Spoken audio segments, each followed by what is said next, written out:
तो ये कीवर्ड्स हैं, तो कुछ तो कीवर्ड्स सी और सी प्लस प्लस के सेम ही है, इसमें और एक्स्ट्रा इंक्लूड हुए। ठीक है, ये लिस्ट है, बूलियन हो गया, एब्स्ट्रैक्ट हो गया, इंस्टेंस ऑफ, ये हम कर चुके हैं क्या लास्ट टाइम? यस मैम, थोड़ा बहुत बताया था आपने। तो ये protected, returns, throw, transient, volatile, ये नेचर्स आ चुके हैं। ये मैं बता चुकी हूँ आपको, इंटीजर्स वगैरह सारे, रियल कांस्टेंट क्या होता है ये आपको बता दी थी मैंने। जावा कांस्टेंट बिल्कुल ये सी है, जैसे सी में हमने किया था ना, वही चीज इसमें आ रही है कि न्यूमेरिक कांस्टेंट होते हैं, करैक्टर कांस्टेंट होते हैं। न्यूमेरिक में आपके इंटीजर और रियल आ गए, करैक्टर और स्ट्रिंग आ गए करैक्टर कांस्टेंट में। मतलब जब कोई वेरिएबल आप डिक्लेयर करते हो तो what type of value you can assign, ठीक है, दैट इज कॉल्ड कांस्टेंट। तो ये सारा डाटा टाइप्स है, ये मैंने आपको डाटा टाइप बता दिए थे सारे। फ्लोट को कैसे डिक्लेयर करते हैं, सेम है डिक्लेरेशन। ओके, बस फ्लोट के साथ हम एफ लगा देंगे साथ में, लॉन्ग है तो एल लगा देंगे लास्ट में, इस टाइप से है ये। ओके, तो ये शॉर्ट के बारे में मैंने आपको बताया, शॉर्ट क्या होता है, बाइट क्या होता है। मतलब कि है तो ये इंटीजर, ये शॉर्ट और बाइट इंटीजर है, लेकिन they hold less space, they contain same less space as compare to integer, ये थोड़ा डिफरेंस है। तो ये हम कर चुके हैं। यूनिकोड मैंने आपको बता दिया था, यूनिकोड यूनिवर्सल कोड को कहते हैं। तो जो सी जावा है exports Unicode instead of ASCII code. अगर मैं सी और सी प्लस प्लस की बात करूं तो सी और सी प्लस प्लस जो है दे export ASCII code, but Java जो है एक्सपोर्ट यूनिकोड। तो यूनिकोड को लिखते कैसे हैं, ये दिया हुआ है, lower slash U, it start from slash U. Okay, उसके बाद नेक्स्ट है वेरिएबल नेम कन्वेंशन, सेम है, बट इसके अंदर क्या हो गया कि जो सी और सी प्लस प्लस थी उसमें हम सिर्फ अंडर, मतलब कि स्पेशल सिंबल जो अलाउड था with the starting name of first as a first letter of a variable, वो अंडरस्कोर हो सकता था। लेकिन इसमें क्या होता है, जावा में आप डॉलर भी लिख सकते हो। ओके, तो डॉलर से भी स्टार्ट कर सकते हो, बाकी सेम चीजें हैं। और कैमल केस में लिखना चाहिए, ये चीज बताई गई है। और जो क्लासेस होती है, क्लासेस का नाम कोशिश करो अपर केस में लिखो, जो फर्स्ट लेटर हो that should be in upper case. उसके बाद डाटा टाइप्स थे, तो डाटा टाइप्स मैंने आपको बताया था, लोकल, स्टैटिक और इंस्टेंस वेरिएबल्स, 3 टाइप्स के होते हैं। तो लोकल जो होते हैं ये मैंने आपको बता दिया था कि अगर आप क्लास के अंदर बिना विदाउट यूजिंग एनी फंक्शन, क्योंकि आपने ध्यान में रखना है कि everything is written in class, even main function is also written in class.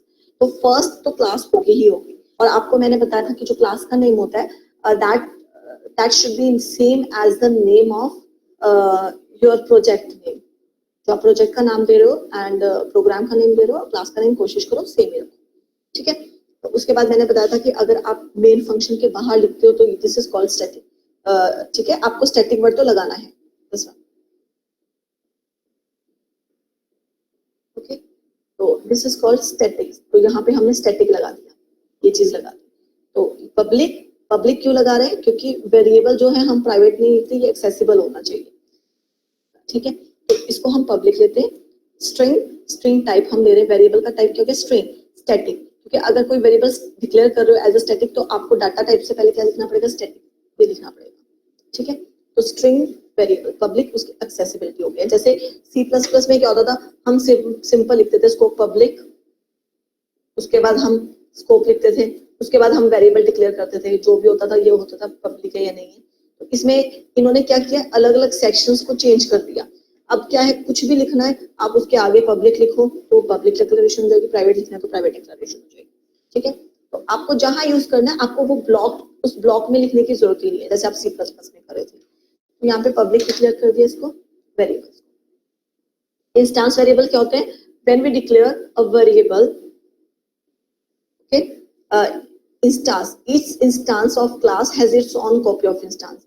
तो ये वेरिएबल आपको अब स्टैटिक नहीं लगाना, यहाँ पे अगर हम स्टैटिक लगा देते तो ये क्या हो जाता, वो आपका कौन सा बन जाता, स्टैटिक या क्लास वेरिएबल बन जाता।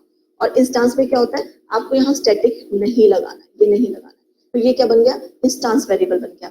दोनों में डिफरेंस ये है, स्टैटिक जो होता है, static variable it is shareable by any object, कोई भी ऑब्जेक्ट है वो उसको शेयर कर सकता है, स्टैटिक। तभी इसको हम क्या कहते हैं, क्लास वेरिएबल, क्योंकि इट स्टक विद क्लास, ये एक क्लास के साथ स्टक किया हुआ है, कोई भी शेयर कर सकता है, यानी कि कोई भी मॉडिफिकेशन क्या होगी, it can be reflected by other objects.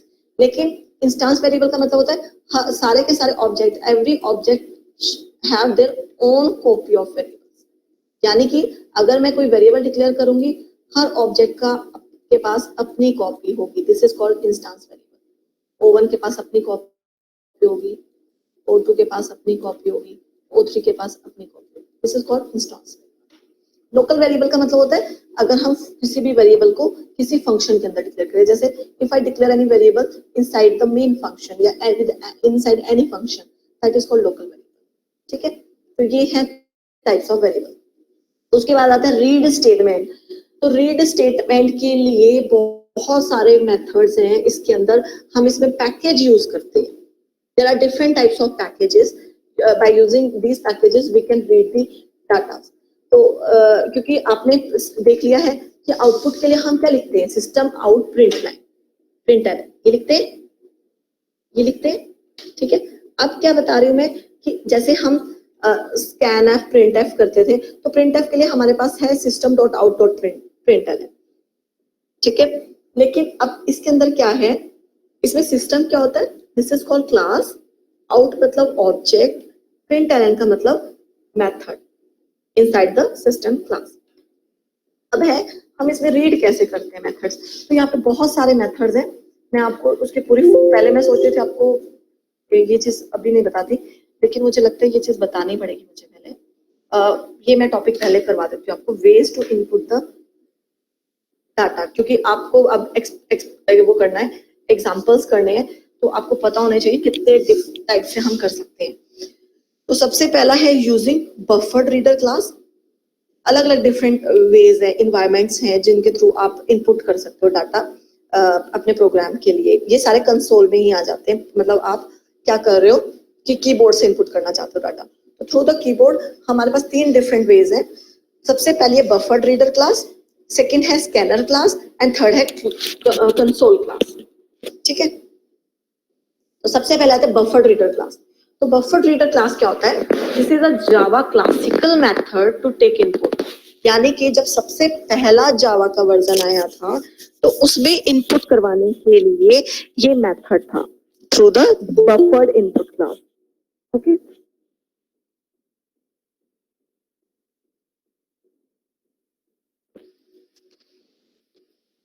तो बफर इनपुट क्लास था, तो ये सबसे पहले वर्जन में आया था। This method is used by wrapping the system.in in an input stream reader which is wrapped in buffered reader. We can read input from user in command line. तो इसमें हम कमांड लाइन से भी read कर सकते थे data को। Command line मतलब आपने कमांड लिखी और उससे भी हम इनपुट कर सकते थे डाटा। तो स्टैंडर्ड इनपुट स्ट्रीम, अभी मैं आपको इसको बताती हूँ, इसकी एडवांटेज क्या है, the input is buffered for efficient reading. ठीक है, मतलब डाटा कलेक्ट हो गया पहले बफर्ड की फॉर्म में, बफर हुआ, उसके बाद डाटा हम यूज कर रहे हैं। It be on time.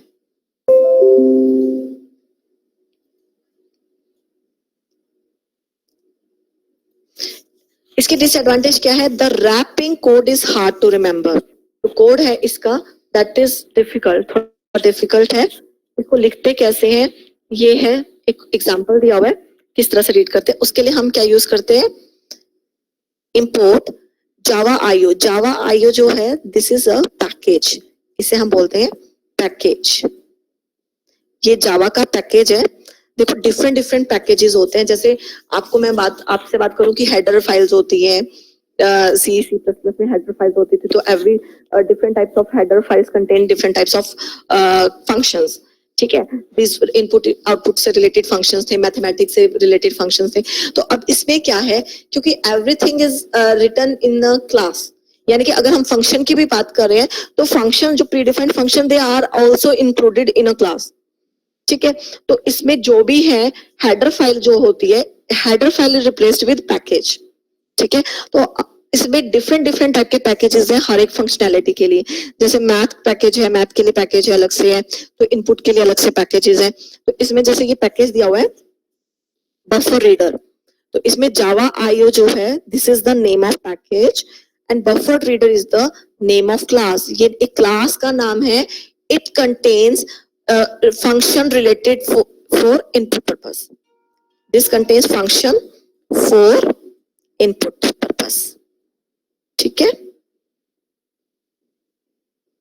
Input purpose के लिए फंक्शंस है इसके अंदर।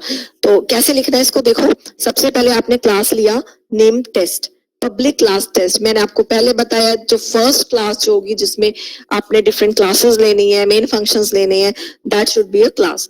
तो और कोशिश करनी है क्लास का नेम सेम रखना है। इसका रीजन भी मैंने आपको बता दिया था, when we use different name of when we take the name of class and name of project different, and when we take the name of class and name of project same, ये मैंने आप लोगों को बताया था। तो वही चीज है इसमें। अब इन्होंने क्या किया, पब्लिक स्टैटिक थ्रोज आयो एक्सेप्शन, ये एक्सेप्शन का कंसेप्ट आ रहा है। ये थोड़ा सा आप कोडिंग हम इसको सिंपल भी बना सकते हैं, तो इसको अभी आपने थोड़ा सा वो कर लेना, इसको अभी छोड़ दो, एक्सेप्शन वाला कंसेप्ट थ्रो वाला छोड़ दो। मान लो आप इसको मेन में ही लिखना चाहते हो, ठीक है, मान लीजिए ये कोडिंग जो है ये ब्लॉक आप मेन फंक्शन में लिख रहे हो, आप मेन फंक्शन में लिख लो इसको। थ्रो का कंसेप्ट इसलिए करते हैं क्योंकि इसमें जो भी इनपुट करते हैं ना तो कोई गलत इनपुट ना चला जाए, इसलिए हम ये थ्रो कैच कंसेप्ट इसमें यूज करें। ये आपका आगे आएगा टॉपिक, तो तब मैं इसको डिस्कस करूंगी। सपोज करो आपने मेन लिया, इसमें ये थ्रो एक्सेप्शन छोड़ दो, ये थ्रो एक्सेप्शन छोड़ दीजिए, आप सिंपल लिखिए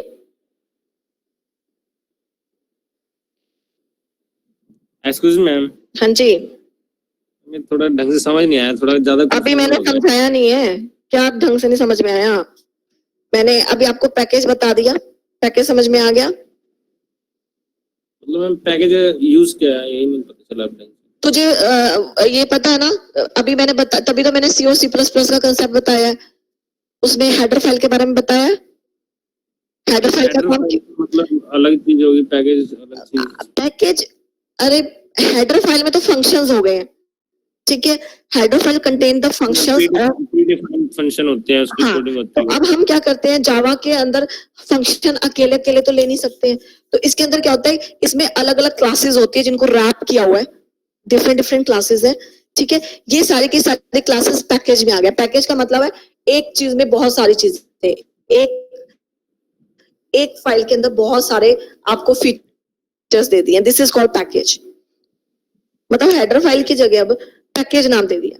पैकेज जो थे वो हेडर फाइल थी वो प्रीडिफाइंड फंक्शन स्टोर करती थी, लेकिन पैकेज जो होता है इसके अंदर क्लासेस हैं, ऑलरेडी डिफाइंड क्लासेस हैं, और उन क्लासेस के अंदर क्या ऑलरेडी डिफाइंड फंक्शंस हैं, ओके। तो इसको पैकेज नाम दे दिया instead of header file. Fine, clear है? ये कंफ्यूजन तो नहीं है? तो अब उसमें एक पैकेज का नाम है java.io। इस java.io में इनपुट आउटपुट, आईओ का मतलब हो गया इनपुट आउटपुट। तो इसके अंदर क्या है, इसके अंदर अलग अलग टाइप की क्लासेस है, जिसके अंदर इनपुट से रिलेटेड आउटपुट से रिलेटेड क्या है, ऑलरेडी डिफाइंड क्लासेस हैं। तो इसमें मैं आपको इनपुट से रिलेटेड डिफाइंड क्लास बता रही हूँ, क्योंकि आउटपुट को तो वो इजिली ले लेता है, कोई दिक्कत नहीं है उसमें। तो मैंने बताया कि इनपुट से रिलेटेड अगर आपको लेना है, आप आउटपुट के लिए तो सिंपल होता है, आपने सिस्टम डॉट आउट लिखा, उसने डिस्प्ले कर दिया। थोड़ा इनपुट के लिए अलग कंसेप्ट होता है इसके अंदर। देखो ये आउटपुट का है, ये तो सिंपल था, system dot out dot print ln करोगे तो क्या करते हैं, कंटेंट डिस्प्ले करने के बाद कंट्रोल जो होता है वो नेक्स्ट लाइन में चला जाता है। अगर आप खाली प्रिंट लिखते हो तो इसका मतलब है control remains at same line, उसके बाद कुछ भी डिस्प्ले करोगे वो सेम लाइन में आता है। एलन का मतलब हो गया नेक्स्ट लाइन, ठीक है। अब बात आती है, मैं आपको इनपुट के बारे में बता रही हूँ, इनपुट कैसे करते हैं। तो इनपुट के लिए मैं आपको यूजिंग बफर बता रही हूँ।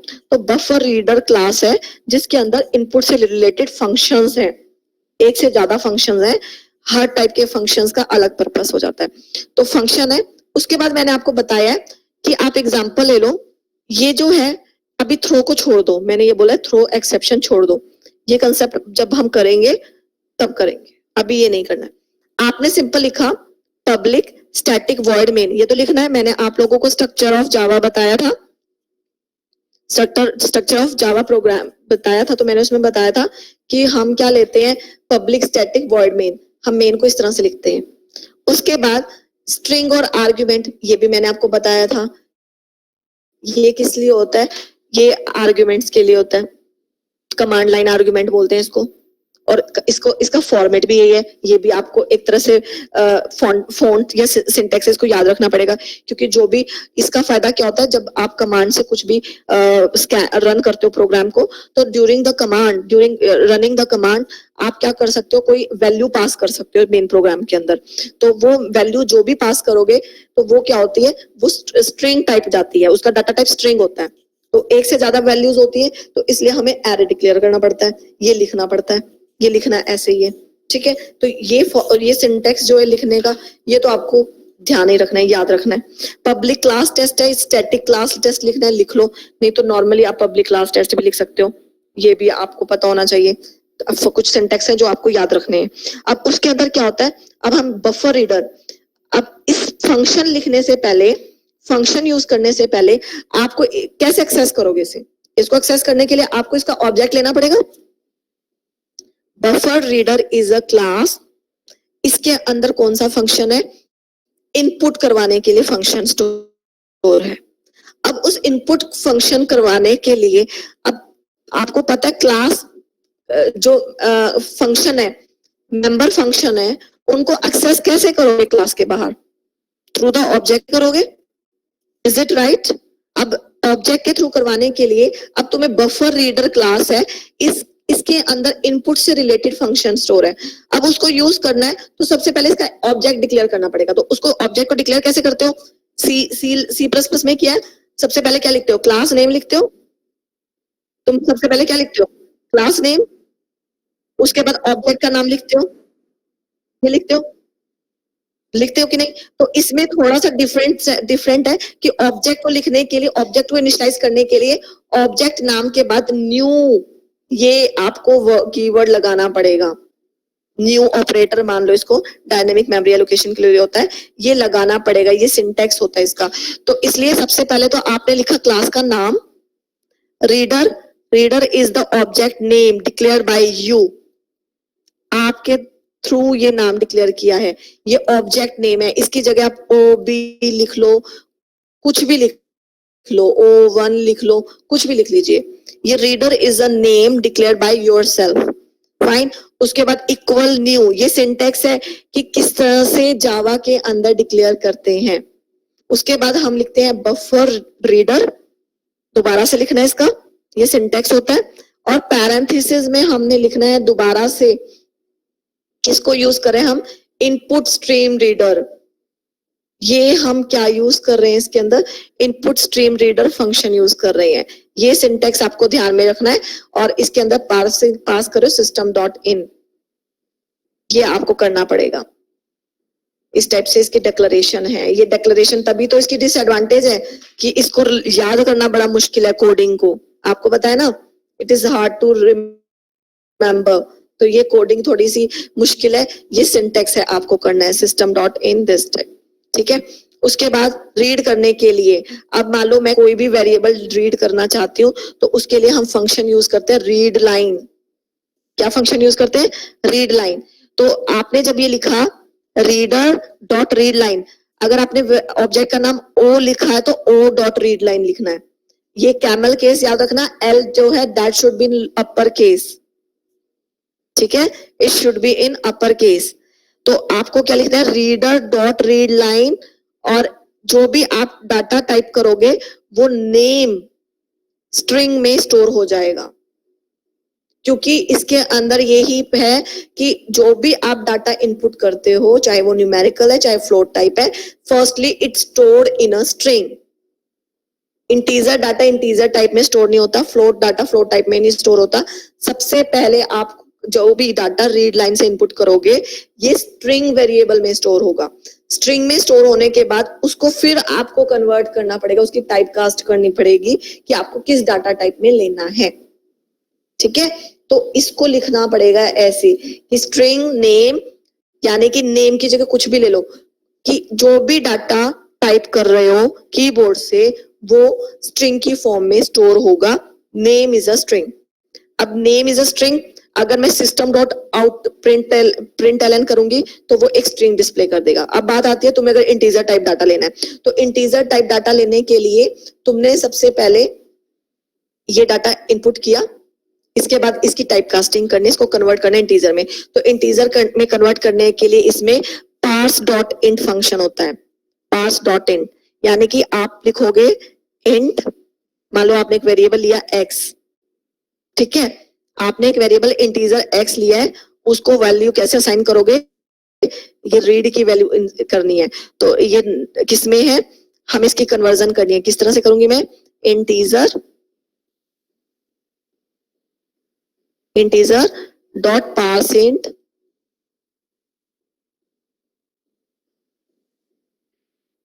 एक केस सेंसिटिव लैंग्वेज है, जो अपर केस में वो अपर केस में लिखना है, और उसके बाद किसकी वैल्यू को करना है, नेम, तो मैं यहाँ पे ब्रैकेट में क्या लिखूंगी, नेम और ब्रैकेट क्लोज, तो जो वैल्यू नेम ब्रैकेट में पार्स इंट के अंदर जो वैल्यू है वो किस में कन्वर्ट हो गई, इंटीजर में कन्वर्ट हो गई और एक्स में स्टोर हो गई। ओके, अगर तुम्हें डबल में लिखना है तो हमें क्या लिखना पड़ेगा, डबल पार्स डबल, ठीक है, पैरेंथेसिस के अंदर आप लिख लोगे किस वेरिएबल को करना है, नेम को करना है तुमने, वो लिखो, उसके बाद वो कन्वर्ट किस में हो जाएगी, डबल में कन्वर्ट हो जाएगी।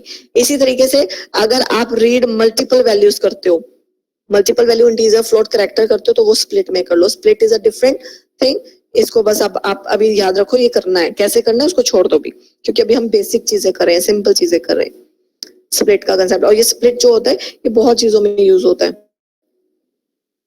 पाइथन में भी यूज होता है, अलग कंसेप्ट होता है स्प्लिट का, ठीक है। तो ये है इनपुट फंक्शन अगर हम बफर से करते हैं।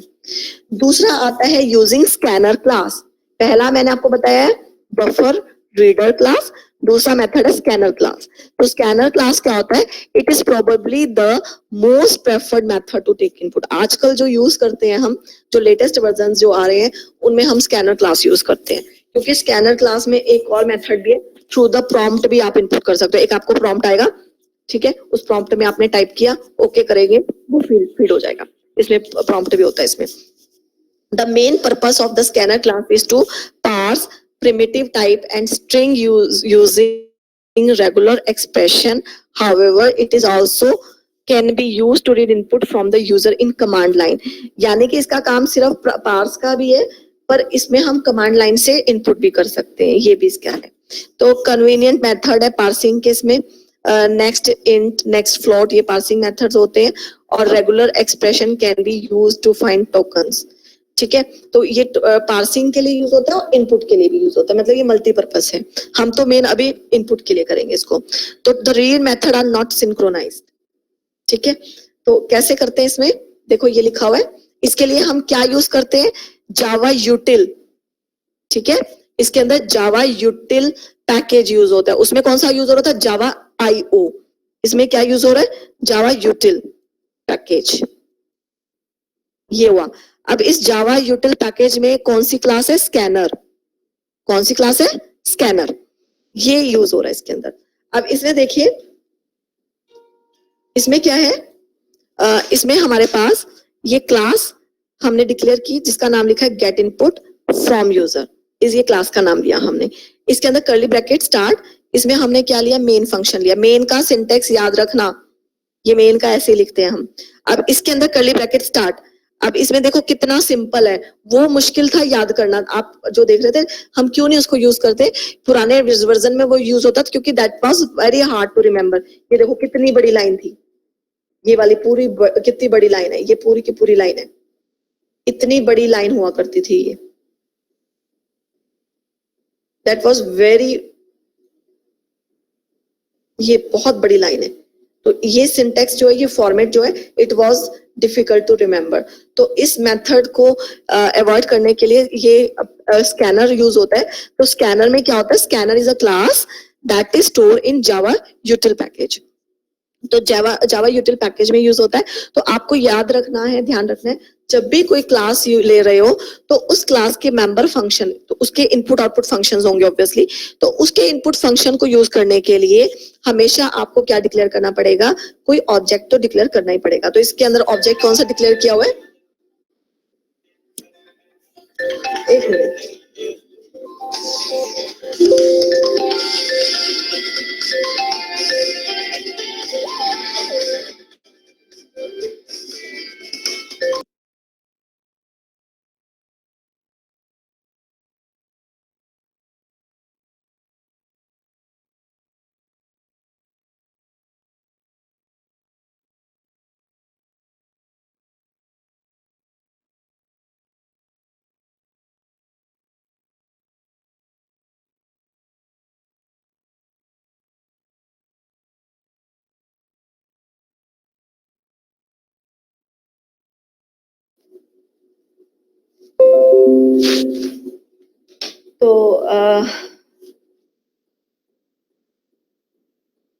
इसमें क्या है, हम किस तरह से करते हैं इसके अंदर,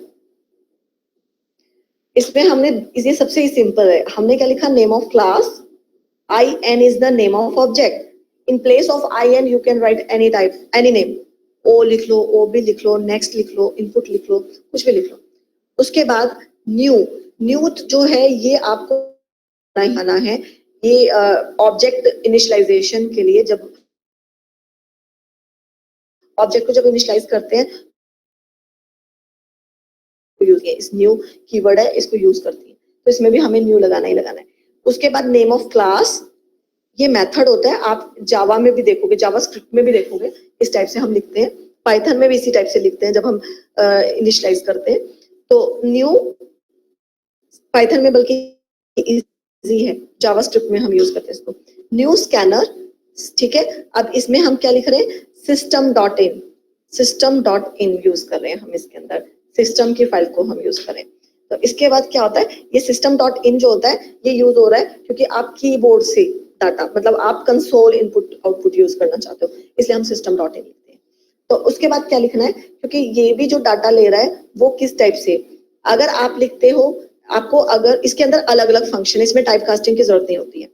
इसके लिए सबसे पहला फंक्शन नेक्स्ट लाइन, अगर आप लिखते हो इन डॉट नेक्स्ट लाइन, इसको इनपुट ऐसे ही करते हैं, ये फॉर्मेट होता है स्ट्रिंग एस। स्ट्रिंग एस का मतलब है आप एक स्ट्रिंग टाइप जो इनपुट करना चाहते हो, डाटा किस टाइप का इनपुट कर रहे हो, स्ट्रिंग टाइप इनपुट करना चाहते हो, तो उसके लिए हमें नेक्स्ट लाइन फंक्शन यूज करना है। तो नेक्स्ट लाइन फंक्शन कैसे कॉल होगा, object name dot next line, इस तरह से हम इसको कॉल करते हैं। तो ये क्या करेगा, जो भी हमने कीबोर्ड से टाइप किया है उसकी वैल्यू स्टोर कर देगा एस के अंदर, स्ट्रिंग में। अब दूसरा क्या आता है, दूसरा आता है कि if you want to input integral data, तो इंटीग्रल डाटा के लिए क्या होता है, नेक्स्ट इंट, ये फंक्शन होता है। तो नेक्स्ट इंट होता है, जो भी आप टाइप करोगे इंटीग्रल वैल्यू वो ए में स्टोर हो जाएगी, आपको इस तरह से लिखना है। फाइन, अगर आप फ्लोट टाइप लेना चाहते हो तो इंट फ्लोट, तो वो फ्लोट टाइप वैल्यू बी में स्टोर हो जाएगी। ये सबसे इजी है, तो मैं यही कहूंगी कि आप लोग ये वाला प्रेफर करो, इट्स वेरी सिंपल, ठीक है, बाकी आपकी मर्जी है। नेक्स्ट आता है कंसोल क्लास। तो कंसोल क्लास क्या है, it has been becoming preferred way for reading users input from command line. In addition, it can be used for reading password like input without echoing the character entered by the user. Okay? जैसे मान लो आपको कोई password डालना है, तो password को ये simply add कर लेगा। तो ये जो आपको इस टाइप का आईडी पासवर्ड के लिए कोई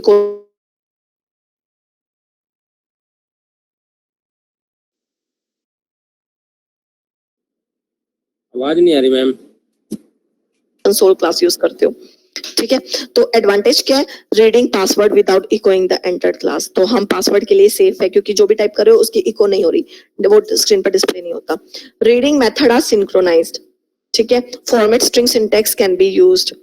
और ड्रॉबैक है, it does not work in non interactive environment such as an IDE, work in non interactive environment में ये काम नहीं करता। तो इसका सिंटैक्स क्या है, ये इसका सिंटैक्स है। तो इसको कॉल कैसे करते हैं, इसको कैसे यूज करते हैं, ये आईडी पे काम नहीं करता। ओके, तो इसमें हम किस तरह से लिखते हैं इसको, सिंपल स्ट्रिंग ना है उसको लिखो जिस वेरिएबल में वैल्यू इनपुट करनी है, ठीक है। उसके बाद आपको सिंपल लिखना है सिस्टम डॉट कंसोल, मतलब इसके लिए आपको एक अलग से फाइल वो करने की जरूरत नहीं है, पैकेज में नहीं करने की जरूरत है, सिंपल आपको इसको लिखना है। इसका कोई variable declare sorry object declare करने की जरूरत नहीं है इसके अंदर। आपने सिंपल लिखा सिस्टम, जैसे हम system dot out dot println लिखते थे, इसमें हम आउट की जगह क्या लिख रहे हैं, कंसोल, और रीड लाइन। रीड लाइन क्या कर रहे हैं, फंक्शन हम यूज कर रहे हैं इसके अंदर, थोड़ा सा ये डिफरेंट है, ठीक है। ये इसका सिंटैक्स है, तो अलग अलग सिंटैक्स है, आपको करने हैं ये, ओके। तो ये आउटपुट से रिलेटेड थे, मतलब इनपुट से रिलेटेड फंक्शंस है, ये मैं आपको शेयर कर दूंगी पीपीटी, तो आप इसमें देख लीजिएगा कौन सा आपको यूज करना है। तो ये मैंने आपको रीड करवाने के बता दिए क्या क्या करना है। उसके बाद नेक्स्ट आता है सिंबॉलिक कांस्टेंट। सिंबॉलिक कांस्टेंट का मतलब है कि जैसे C++ में सिंबॉलिक कांस्टेंट हम बोलते हैं कोई भी वैल्यू कांस्टेंट है, a value that you want it never changed. If you want any value that never change during the execution of program, तो हम उसके लिए क्या यूज करते थे? कॉन्स्ट यूज करते थे। आपको याद होगा कॉन्स्ट।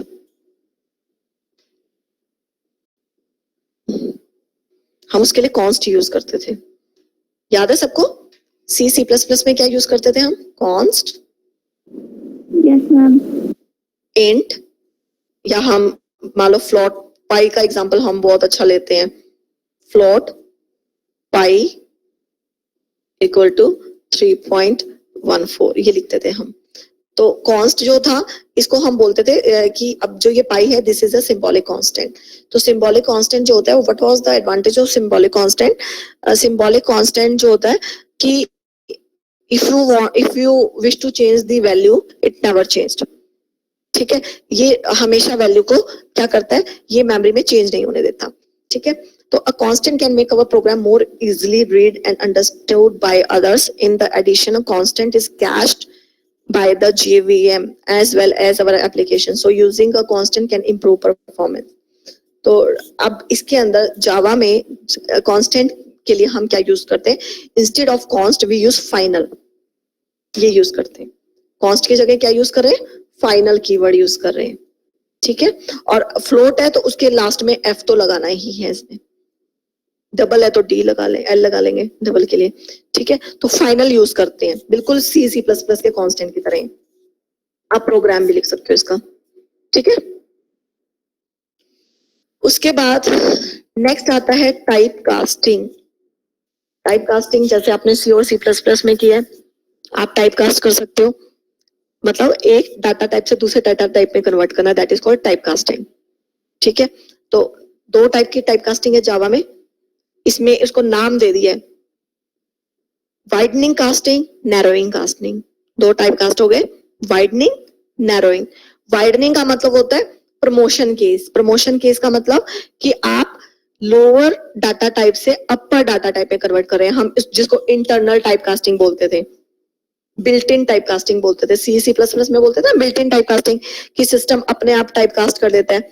अगर मान लो कोई वेरिएबल आपने फ्लोट डिक्लेयर किया है, आपने मान लो हम एग्जांपल लेते थे, मान लो हमने कोई इंट लिया है, आपने इंट वेरिएबल लिया x, उसके बाद आप लेते थे कैरेक्टर, आपने C लिया जिसको आपने h वैल्यू ले ली।